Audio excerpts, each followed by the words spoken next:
दैवत छत्रपती शिवराय, आपल्याला संविधान देणारे परमपूज्य भारतरत्न डॉक्टर बाबासाहेब आंबेडकर, लोकमाता पुण्यश्लोक अहिल्यादेवी होळकर यांच्या पावन स्मृतीस अभिवादन करतो आणि आजच्या या विशेष अशा सत्राला सुरुवात करतो। जल हे केवळ एक पंचभूतांचं तत्व नसून आपल्या ग्रामीण अर्थव्यवस्थेचा तो कणा आहे।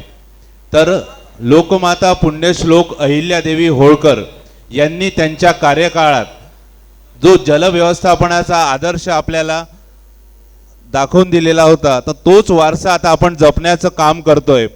महाराष्ट्र शासन जलसंपदा विभाग मार्फत आयोजित लोकमाता पुण्यश्लोक अहिल्यादेवी होळकर जल व्यवस्थापन कृती पंधरवडा 2026 आजच्या या विशेष सत्रामध्ये आपला प्रमुख केंद्रबिंदू आहे पाणी वापर सक्षमीकरण आणि सिंचन व्यवस्थापनात लोक सहभागाचे महत्त्व अधोरेखित करणारं आजचं हे सत्र असणार आहे।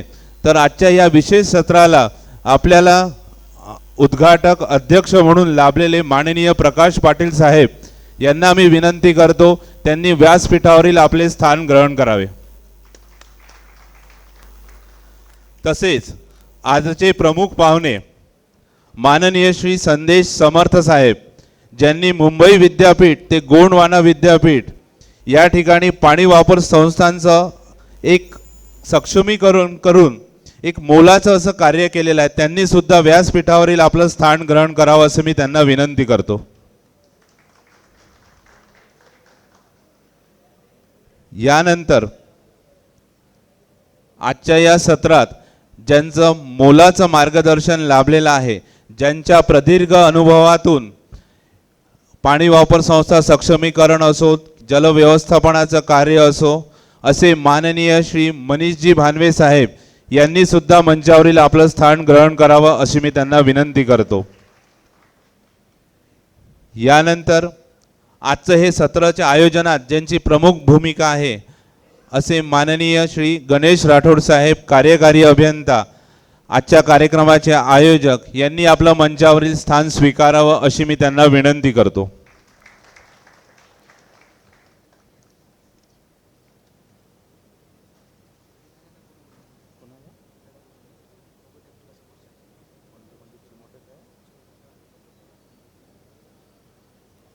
यानंतर आजच्या या आयोजनात प्रमुख भूमिका असणारे माननीय श्री तेजसजी चिमोटे साहेब, उपविभागीय अभियंता यांनी सुद्धा आपलं मंचावरील स्थान स्वीकारावं अशी विनंती करतो।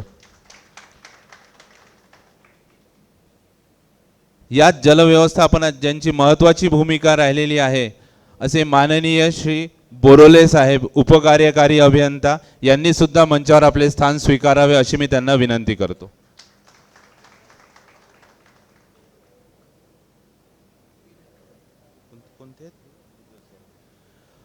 आणि माननीय श्री गुजर साहेब, उपकार्यकारी अभियंता, बेमळा पाटबंधारे विभाग यांनी सुद्धा मंचावर आपलं स्थान स्वीकारावं अशी मी त्यांना विनंती करतो।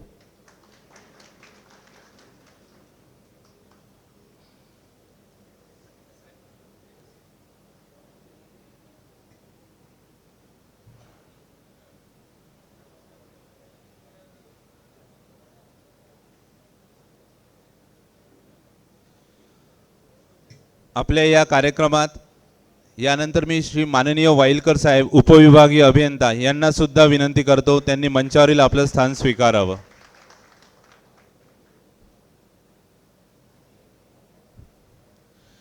कुठल्याही शुभ कार्याची जी आपण सुरुवात करतो तर ती तेजाच्या उपासनेने म्हणजेच दीप प्रज्वलनाने करतो। तर या ठिकाणी मी प्रकाशाकडून समृद्धीकडे नेणारा हा प्रवास आपण परंपरेनुसार दीप प्रज्वलनाने करावा अशी मी सर्व मंचावरील उपस्थित मान्यवरांना विनंती करतो। आपल्या हस्ते दीप प्रज्वलन व प्रतिमा पूजन करावं।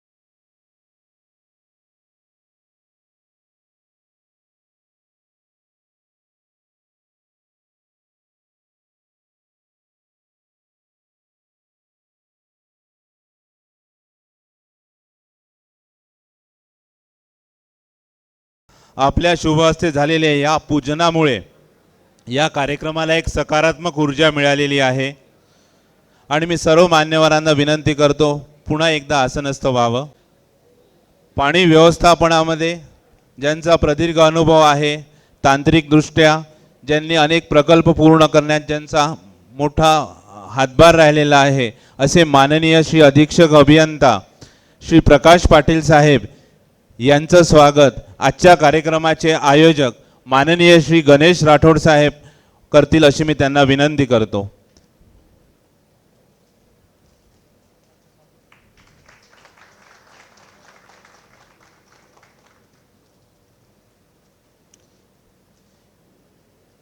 ज्यांच्या कार्याचा आवाका मुंबई विद्यापीठापासून तर गोंडवाना विद्यापर्यंत पसरलेला आहे, प्रत्यक्षात जमिनीवर पाणी वापर संस्थांचे ज्यांनी जाळे निर्माण करून अतिशय असं मोलाचं योगदान दिलेले आपले आजचे प्रमुख वक्ते माननीय श्री संदेश समर्थ साहेब यांचं स्वागत माननीय श्री तेजस चिमोटे साहेब करतील अशी मी त्यांना विनंती करतो.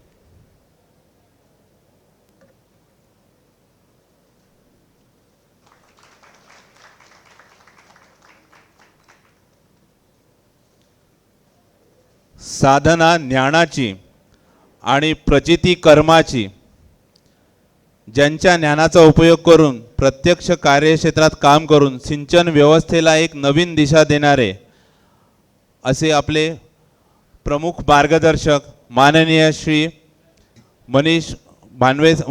मनीषजी भानवे साहेब यांचं स्वागत माननीय श्री वाईलकर साहेब करतील अशी मी त्यांना विनंती करतो.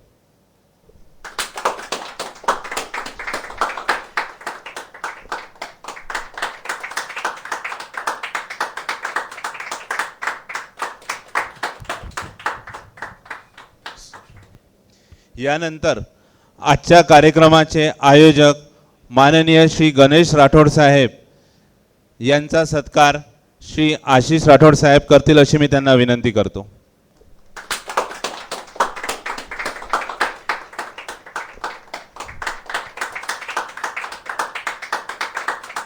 यानंतर माननीय श्री बोर्ले साहेब उपकार्यकारी अभियंता यांचा सत्कार श्री शिंदे साहेब करतील अशी मी त्यांना विनंती करतो.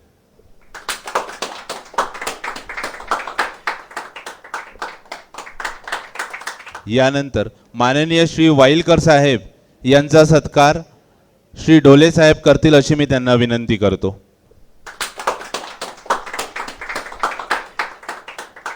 माननीय श्री चिमोटे साहेब यांचा सत्कार करण्याकरिता मी श्री उमेकर साहेबांना मंचावर आमंत्रित करतो.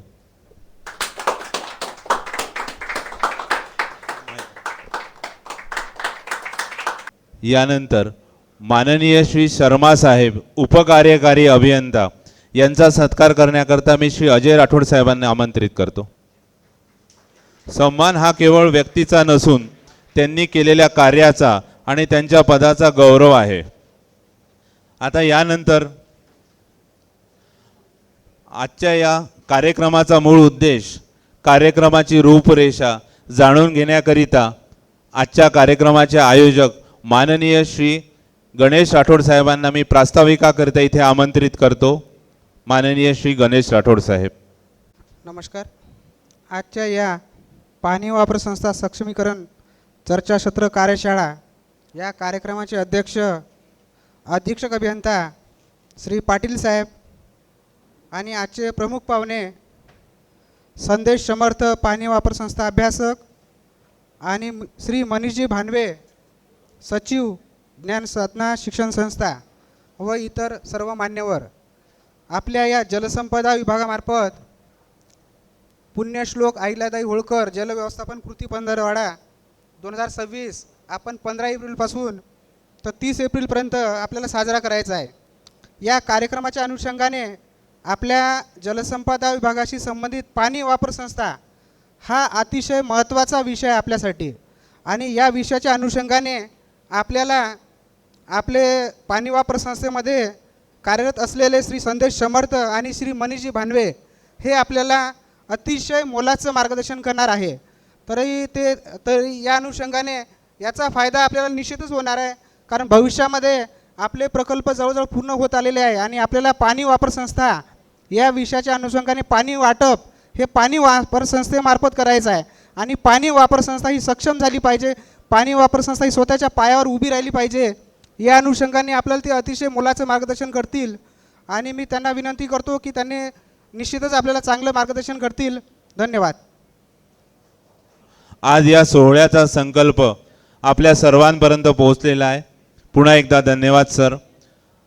आणि एक आता महत्त्वाचा संदेश आलेला होता साहेबांना की त्यांना मुख्य अभियंता कार्यालयात जायचं असल्याने तर माननीय श्री प्रकाश पाटील साहेब यांना मी विनंती करतो की आजच्या या सत्रात आपण थोडं मार्गदर्शन इथे करावं सर्वांना. माननीय श्री प्रकाश पाटील साहेब, अधीक्षक अभियंता. आज या महत्त्वाच्या अशा विषयावर आपण एक कार्यशाळा आयोजित केलेली आहे. खरं म्हणजे इरिगेशन डिपार्टमेंटमध्ये पाटबंधारे विभागामध्ये प्रथमपासूनच फक्त केवळ प्रकल्प बांधणे, प्रकल्पांची दुरुस्ती करणे, पाणी साठवणे, कालवे बांधणे या गोष्टीवरच आपण बहुतांशपणे आजपर्यंतसुद्धा जास्त लक्ष देत आलेलो आहोत. परंतु यातला जो आता महत्त्वाचा मुद्दा आहे, जो उत्तरार्ध म्हणतो आपण, की हे जे आपण एवढे प्रकल्प बांधत आहोत, त्यांची दुरुस्ती करत आहोत, देखभाल करत आहोत, पाण्याचे नियोजन करत आहोत, हे आपण कुणासाठी करतो आहे? जर आपले जे मुख्य लाभार्थी आहेत यांना आपण विसरून गेलेलो आहोत. ही सत्य परिस्थिती आहे, लक्षात घ्या. आपण जे मुख्य लाभार्थी आपले आहेत यांना आपण विचारातच घेत नाही. त्यामुळं हे जे प्रशिक्षण घेण्याची जी गरज आहे ती वारंवार आहे आणि यामध्ये आपल्या सर्व संबंधित सर्व कर्मचाऱ्यांचा, मी म्हणत होतो की फक्त पाणी वापर संस्थेचीच नाही, प्रकल्प बांधकाम करणारे जे अभियंते आहेत, जे कर्मचारी आहेत, जे क्षेत्रीय स्तरावर काम करतात, त्यांनीसुद्धा या कार्यशाळेसाठी, या चर्चासत्रासाठी उपस्थित राहणं आणि त्याचा लाभ घेणं, त्याचा फायदा करून घेणं खूप महत्त्वाचं आहे. लक्षात घ्या. महत्त्वाचे म्हणजे प्रामुख्याने ज्यांची सर्व्हिस अजून 20 वर्ष आहे, 25 वर्ष आहे, आम्हीसुद्धा आहे त्यात, आमचीसुद्धा 10 वर्ष आहे म्हणजे कमी नाही, परंतु आम्हीसुद्धा आहोत. पण प्रामुख्याने की 20 वर्ष 25 वर्ष जे नवीन लागलेले अभियंते आहेत, कर्मचारी आहेत, त्यांना प्रामुख्यानं या क्षेत्रामध्ये काम करणं फार गरजेचं आहे. कारण आपलं सर्वांचंच प्रामुख्यानं याच्यामध्ये फार कमी लोक आहेत की या फील्डमध्ये काम करतात, ज्यांचा उत्साह आहे, ज्यांची इच्छा आहे, ज्यांचं आत्मीयतेनं काम करण्याची तळमळ आहे, अशी फार कमी लोक आहेत. आणि त्याच्यामुळं काय होतं की आजची जर तुम्ही परिस्थिती बघितली प्रामुख्यानं सिंचन व्यवस्थापनामध्ये, तर फार फार काही चांगली परिस्थिती नाही. मी वाईट म्हणणार नाही, कारण हे माझा विभाग आहे, परंतु फार काही चांगली परिस्थिती नाही, चांगलं चित्र नाही आहे, हे तुम्हालासुद्धा मान्य करावं लागेल. तर आपलीच जबाबदारी आहे की हे चित्र जे आहे हे आपल्याला बदलायचं आहे, याच्यामध्ये सुधारणा करायची आहे. आणि याकरिता आपण जे प्रकल्पाचं जे पाणी साठवतो त्या पाण्याचं नियोजन करणं, त्या पाण्याचं वितरण व्यवस्थित करणं, ते लाभार्थ्यापर्यंत त्यांच्या मागणीनुसार आवश्यकतेच्या प्रमाणात पुरवठा करणं गरजेच्या वेळी, ही आपली प्रमुख जबाबदारी आहे. परंतु तुम्ही सर्व आता आपण सर्व पाहत आहोत की आपल्या डिपार्टमेंटचं जुनी पदरचना, आता आकृतिबंध बदलणे ही रचना, नंतर सामाजिक परिस्थिती, बाहेर जे पाण्याचा वापर वाढलेला आहे, अमर्याद वापर चालू आहे, या बाबी, पाण्यावरती आपण बांधतो प्रकल्प एका गोष्टीसाठी, त्याचा वापर बऱ्याच कारणामुळं इतर ठिकाणी जास्त होत चाललेला आहे, शेतीसाठी ते पाण्याचा वापर कमी कमी होत चाललेला आहे. त्यामुळे आपला जो मुख्य घटक आहे, जो आपला जो मेन कस्टमर आहे, तर त्याच्याकडं ह्या बाबतीमुळं दुर्लक्ष होत चाललेलं आहे. आणि त्याच्यामुळं काय होतं की प्रकल्पाचा जो मुख्य उद्देश आहे तो मुख्य उद्देश फार कमी प्रमाणात साध्य होताना दिसतोय. तर पाणी वापर संस्था ही जी मूळ संकल्पना आहे ही फार चांगली संकल्पना आहे. लक्षात घ्या की आता आपण प्रकल्प किती प्रमाणात सांभाळू शकतो, अगदी टेल एंडपर्यंत.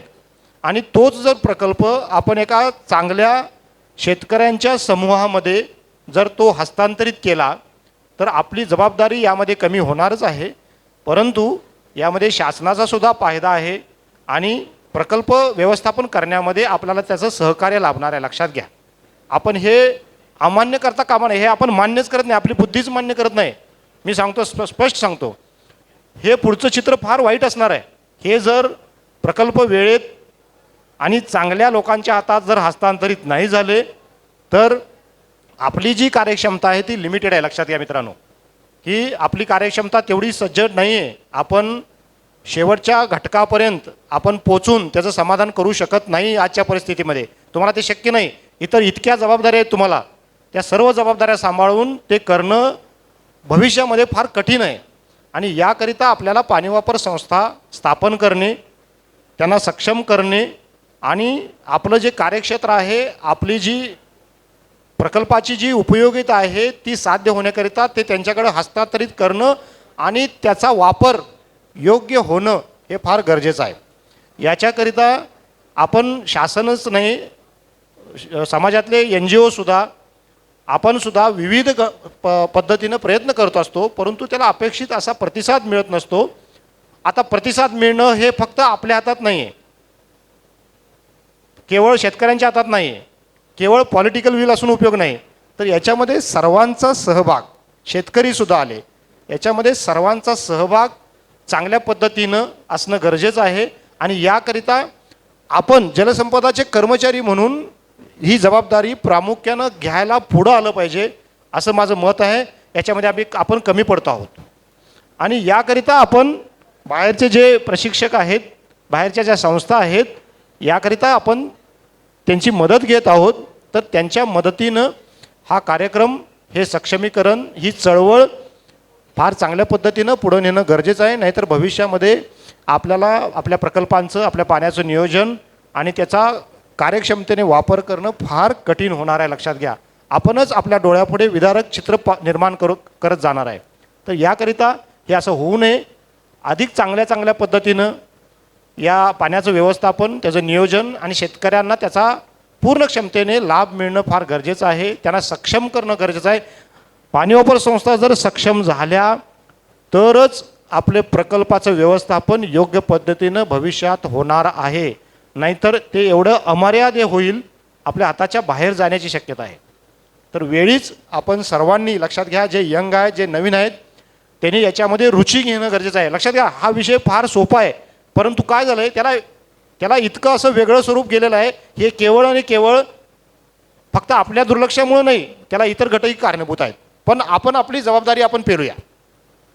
या चांगल्या संस्थांच्या माध्यमातून त्यांचं सहकार्य घेऊन आपण आपली जबाबदारी चांगल्या पद्धतीनं आपण पेलूया. आणि ती जर आपण केली तर निश्चितच आपल्याला राजकीय पाठबळ मिळेल, शेतकऱ्यांची मदत मिळेल, याचा मला पूर्ण विश्वास आहे. तर या कार्यशाळेचा लाभ तळमळतेनं तुम्ही हे नुसतं क्षेत्रीय स्तरावर थेट काम करून उपयोग नाही. प्रामुख्यानं तुम्हाला हे कायदे काय आहेत, तो कायदा काय आहे पाणी वापर संस्थेचा, त्याचे अधिनियम काय आहेत, ते रूल्स कसे वापरायचे हे सुद्धा कळणं गरजेचं आहे. त्याचे लाभार्थी कोण आहेत, त्याची प्रोसेस काय आहे, त्याचे टप्पे काय आहेत, हे जर टप्पे नाही कळाले, मलासुद्धा कधी आता बरेच मध्ये गॅप पडल्यामुळं मलासुद्धा, मी सुरुवातीला होतो, आम्ही भरपूर काम केलं, पण मध्ये 2-3 वर्ष थोडंसं यापासून अलिप्त होतो, परंतु मला त्याचं पूर्ण टच आहे. त्यामुळे लक्षात घ्या की ह्या कायद्यांचं, ह्या अधिनियमांचं, या प्रोसेसचं सर्वांनी माहिती नसेल तर माहिती करून घ्या. छोटे बुकलेट आहेत, प्रत्येकाकडे एक बुकलेट असलं पाहिजे माझ्या माहितीप्रमाणे, अधिनियमाचं आणि कायद्याचं. हे तुमच्या सर्वांच्याकडं तुम्ही ठेवावं. तुम्हाला ज्या वेळेला वेळ वाचेल, अगदी छोटे बुकलेट आहेत, फार मोठे बुकलेट नाहीत. ते आता नंतर वाल्मीनं वगैरे त्याचं बरंच मोठं बुकलेट केलेलं आहे, ते लगेच वापरू नका. परंतु कायद्याचं बुकलेट, अधिनियमाचं बुकलेट एकदम सोपं आहे, मराठीत सुद्धा आहे, ते प्रत्येकानं आपल्याजवळ ठेवा. माझ्यासुद्धा अजून बुकलेट आहे, ते मी आमच्या ट्रेनिंगमध्ये ते बुकलेट ठेवले, ते आजही माझ्या घरी ते बुकलेट आहे. आता क्षेत्रीय स्तरावर परत काम करण्यासाठी ते बुकलेट मी शोधून काढले, मी काढून ठेवलेत. आता हळूहळू मी सुद्धा एक ऑफिसमध्ये सुद्धा एक बुकलेट घेतलेला आहे. तर जसा तुम्हाला वेळ मिळेल, प्रत्येकाला वेळ मिळतोच असं नाही, पण थोडा जरी वेळ मिळाला तर तुम्ही याच्यामध्ये लक्ष घाला. कारण तुमची जर नाळ शेतकऱ्यांशी जुळली, जिथं नाळ जुळलेली आहे तिथं तुम्हालासुद्धा, मी सुद्धा सांगत नाही, तुम्हालासुद्धा अनुभव असेल की तिथं प्रकल्प व्यवस्थापन फार उत्तम रीतीनं होतं. पण असे ठिकाणं फार कमी आहेत. अशी ठिकाणं फार मोठ्या प्रमाणात नाहीत, तर ती मोठ्या प्रमाणात आपल्याला डेव्हलप करायची आहेत. तुम्ही कष्ट करा, तुम्ही प्रामाणिकपणे प्रयत्न करा. तुम्हाला जिथं काही अडचण येतील तिथं उपविभागीय स्तरावर बैठका घ्या. तिथं शक्य नसेल, तुम्हाला वाटलं इथं त्याचा उपयोग होत नाही आहे बाबा, तुम्ही कार्यकारी अभियंता स्तरावर बैठका घ्या. तुम्हाला परत वाटलं की इथं शक्य नाही, तुम्ही अधीक्षक अभियंता लेवलला बैठका घ्या, पण तुम्ही थांबू नका. माझी तुम्हाला विनंती आहे की तुम्ही कोणत्याही लेवलला थांबू नका. तुमच्या लेवल भरपूर प्रयत्न करा. तिथं शक्य नसेल तर तुम्ही वरती या, परंतु थांबू नका. तर ही चळवळ म्हणून काम केलं पाहिजे आणि सर्वांनी संघटित म्हणून यात जर प्रयत्न केले तर निश्चित यात चांगलं काम आणि टप्प्याटप्प्यानं होईल. तुम्हाला एकदम बदल दिसणार नाहीत. एकदम एखादा मोठा प्रकल्प निर्माण झाला आहे, वा काय पाणीसाठा झाला, काय धरण बांधलं, काय कॅनल केले, असं आपण म्हणत असतो. तसं तुम्ही पाणी वापर संस्थेमध्ये तुम्हाला एकदम तसं चित्र दिसणार नाही, कारण त्याच्यामध्ये इन्व्हॉल्वमेंट फार कमी आहे. एका ठराविक मार्गानेच याच्यामध्ये प्रयत्न केले जाताना दिसत आहेत. सर्व माध्यमातून सर्व दिशांनी यामध्ये जर प्रयत्न झाले तर निश्चितच आपण जसं एखाद्या प्रकल्पासाठी झटतो, तो प्रकल्प पूर्ण करण्याकरिता, त्याच्या अडचणी सोडवण्याकरिता, तसं माझी विनंती आहे, माझं तुम्हाला आव्हान आहे की या कार्यशाळेच्या माध्यमातून तुम्ही पाणी वापर संस्था प्रत्येकानं एका पाणी वापर संस्थेची जबाबदारी घ्या. प्रत्येक जेईने किंवा एका टेक्निकल असिस्टंटनी एका पाणी वापर संस्थेची जबाबदारी घ्यावी असं माझं आव्हान आहे. आणि एका वर्षामध्ये किंवा 6 महिन्यामध्ये ती पूर्ण कार्यक्षमतेने चालवून द्यावी. त्याच्यासाठी जे काही लागतील प्रयत्न तुम्ही आमच्याकडे या, आमच्याशी चर्चा करा. तुम्हाला काय मदत लागते आम्ही सर्वस्वी मदत करू. आपण जे प्रशिक्षण संस्था आहेत ज्यांच्याकडे आपण त्यांची आपण मदत घेऊ, पण तुम्ही मागे हटवू नका. आणि सर्वस्वी जबाबदारी, आता त्यांच्याकडे काम दिलं याचा अर्थ त्यांची जबाबदारी असं होत नाही. माझं तेच सांगणं आहे माझ्यापासून की ती एक बाहेरची संस्था आहे, ती आपल्याला मदत करते, सहाय्य करते. प्रमुख घटक हे आपण आहोत. आपली जबाबदारी आहे शासन म्हणून, प्रशासन म्हणून. तर आपण ही जबाबदारी निश्चितपणे अंगावर घ्यावी. तुम्हाला आम्ही सर्व प्रकारे मदत करू आणि या कार्यशाळेचा तुम्ही पूर्ण वेळ लाभ घ्या, सर्व माहिती घ्या. काही शंका असतील एकमेकाचे कॉन्टॅक्ट वाढवा. संबंधित जे क्षेत्रात अनुभवी आहेत, ज्यांना अनुभव आहे त्यांचे नंबर घ्या. तुम्हाला वेळोवेळी 100% ते प्रयत्न करतील, तुम्हाला मदत करतील. काही वेळेला असं होईल की त्यांना वेळ नसेल, पण नंतर ते तुम्हाला इतर वेळी त्यांना ज्याला वेळ मिळेल तुम्हाला कॉल करून इतर माध्यमातून तुम्हाला निश्चितपणे मदत करतील असं मला वाटतं. अशी मला खरंच आशा वाटते. तर मला या कार्यक्रमासाठी तुम्ही अध्यक्ष म्हणून बोलवलं आणि मला 2 शब्द तुम्हाला मार्गदर्शनपर बोलवण्याबद्दल किंवा सांगण्याबद्दल मला जी संधी दिली. तर माझा एक कार्यक्रम आहे, मीटिंग आहे एक महत्त्वाची, तर त्यासाठी मला जावं लागते. तर मी सर्वांचे आभार मानतो आणि सर्वांना या कार्यक्रमासाठी खूप शुभेच्छा देतो. टाळाटाळ करू नका, शांतपणे बसा आणि या कार्यक्रमाचे जेवढं तुम्हाला ज्ञान घेता येईल, ज्याचा तुम्हाला क्षेत्रीय स्तरावरती खरंच उपयोग होईल, त्या गोष्टी नमूद करून घ्या. तुमच्या हातामध्ये वही, पॅड, पेन ठेवा तुम्ही आणि मी सांगितलेले बुकलेट घ्या आणि 6 महिन्यामध्ये निश्चितपणे तुम्ही जबाबदारी घ्या. प्रत्येकानं एका पाणी वापर संस्थेची, एक पाणी वापर संस्था आपण चांगल्या पद्धतीने चालवून द्यायची. आता आपल्याला बेवडाला सुद्धा सुप्रमण मिळालेले आहे. आपण पाटसाऱ्या दुरुस्तीची पण आता आपण कामं चालू करतोय. त्यांची पाणी वापर संस्थेची जी इमारती आहेत त्यांचीसुद्धा कामं आपण करणार आहोत आता प्रामुख्यानं. पण आता आपल्याला एकदम सगळी कामं करणं शक्य होणार नाही. तुम्हाला पण माहिती आहे काय लिमिटेशन आहेत. तर तुमच्या जे आयोजक आहेत, तुमचे जे प्रमुख, तुमचे जे कार्यालय प्रमुख आहेत त्यांच्याशी चर्चा करा आणि काही ठराविक पाणी वापर संस्था तुम्ही निश्चितपणे त्यांची आयडेंटिफाय करून त्या सक्षम करण्याकरिता तुम्ही प्रयत्न करा. असे यासाठी मी तुम्हाला शुभेच्छा देतो आणि मला इथं संधी दिल्याबद्दल मी सर्वांचे धन्यवाद करतो. थँक्यू.